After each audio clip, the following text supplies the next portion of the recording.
Okay, I got my part in the mail. Is a 155. I got the bearing in here.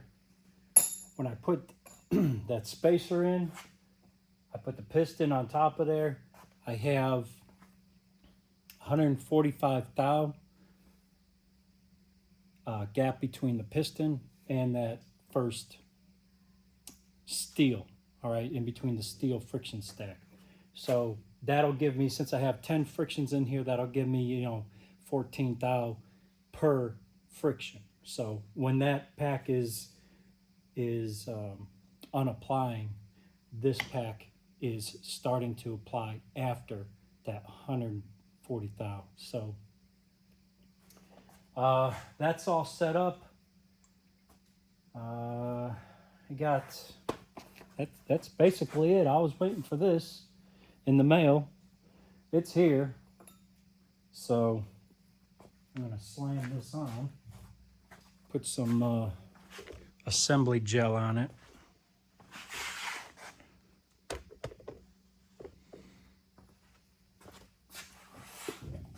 Assembly goo, some schmooey. That's what Doug Mize used to say, some schmooey.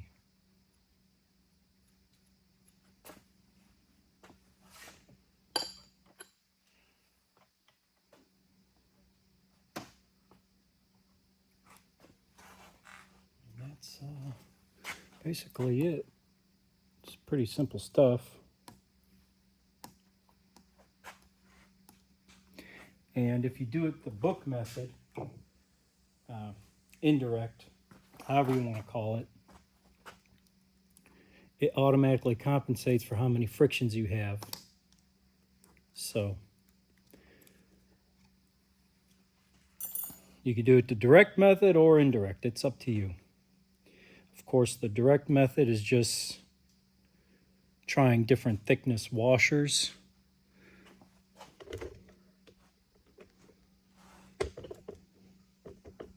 Different thickness steels.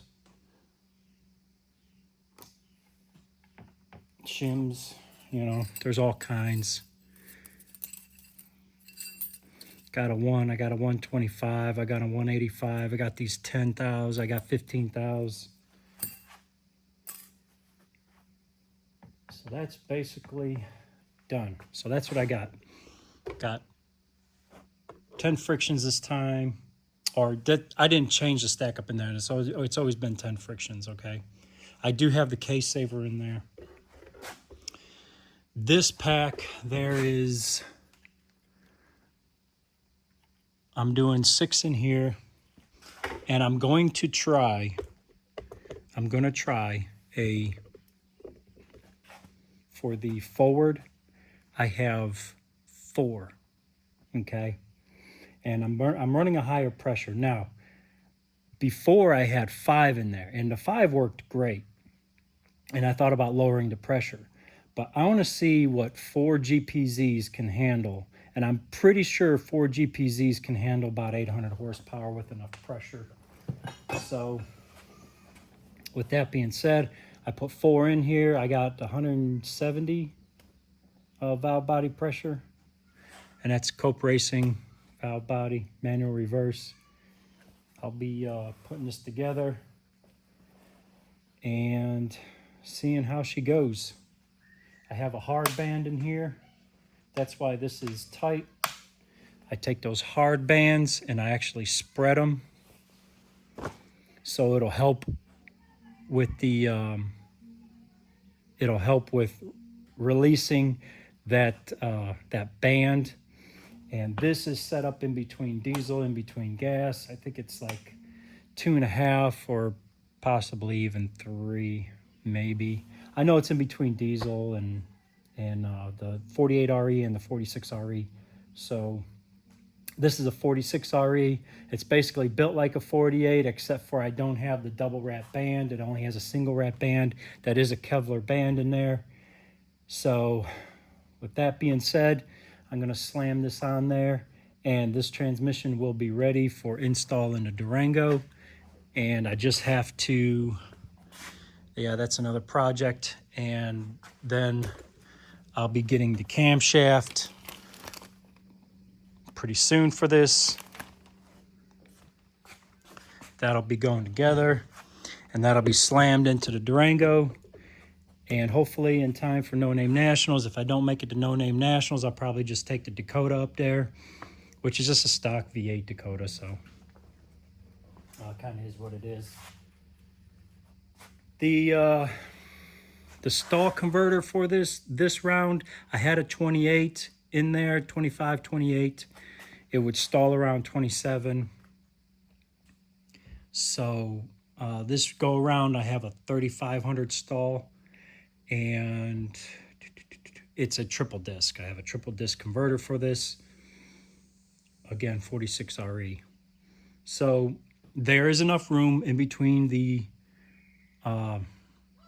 pump and the flywheel on the engine or the flex plate.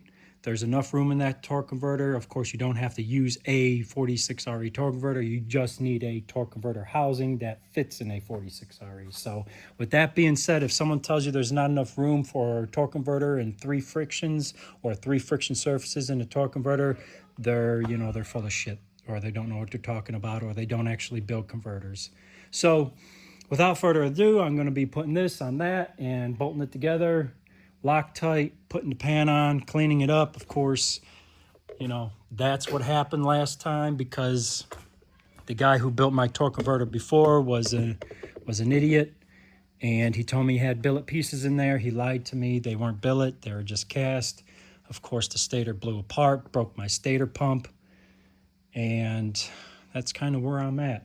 So if you don't want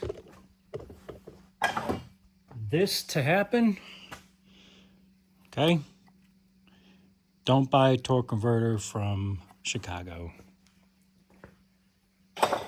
or anything from Chicago, because they actually have a drum for this transmission that it's a 3 friction drum, and they machine it for 4 or 5 frictions, and it leaves another groove in there, and sometimes the pressure plate will fall in that groove, or the steel, because it rides on the outside, the steel would actually fall in that groove and it'll spin. So yeah, total transmission Chicago is garbage. I wouldn't waste my time with them. So that's where I'm at. It's gonna go together. Thanks. And let's see here. I think that's about it. I mean, I put a gasket on. I can go through all that rigmarole. It's pretty standard stuff. Just a standard gasket. It'll go into place. Now, sometimes I'll coat this with, not coat it, but I'll dip it in solvent. Okay, transmission gaskets are okay with that. They're fine with it. You can use a gas oil mix. It's up to you. It's just preference, okay? I know the transmission guys, they like dipping them in solvent. I don't have a solvent. I have a solvent tank, but I don't have it set up yet. So I've just been using gasoline and oil mix, which is fine. So the threads are clean. Just want to make sure. Piston's in place.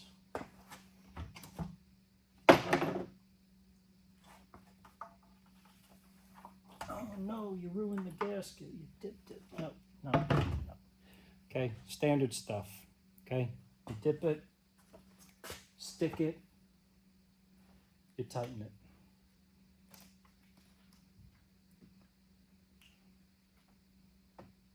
And it'll seal. Just make sure it's lined up.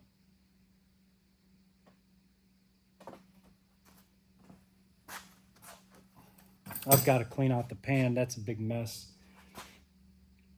These are all set. So let me clean that out.